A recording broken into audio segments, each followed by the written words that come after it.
কাতারের দালাল ভাইয়েরা আপনারা দেশ থেকে নতুন করে আর লোক টুকায় নেন না ভাই, প্লিজ দয়া করে। এই যে দেখুন দুইটা ভাই, ঠিক আছে, এরা আমার সাথে দেখা করার জন্য 1 ঘন্টা ধরে দাঁড়ায় আছে, কিন্তু তারা 4 মাস ধরে আসছে এই কাতার শহরে, কাজ কম পাইতেছে না, ঠিক আছে।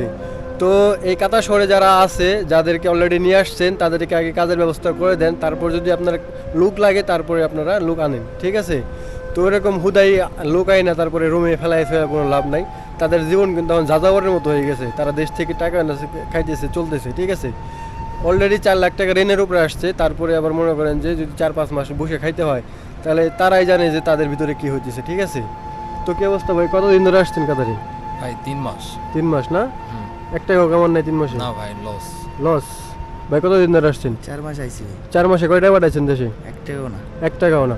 সো এরকম, এটা কিন্তু বাস্তব জীবন, বিশ্বাস করেন। আমি তাদেরকে শেখাই দিই যে ভাই 3 মাস ধরে আসছো, বলো 4 মাস ধরে আসছো, বলো 1 টাকা পাঠাইতে পারো না, বলো। আমি নিজে একটা কথাও শিখাই দিই, তারা নিজের থেকে, তারা যে বাস্তবতার সম্মুখীন হয়েছে সেটাই বলতেছে, ঠিক আছে।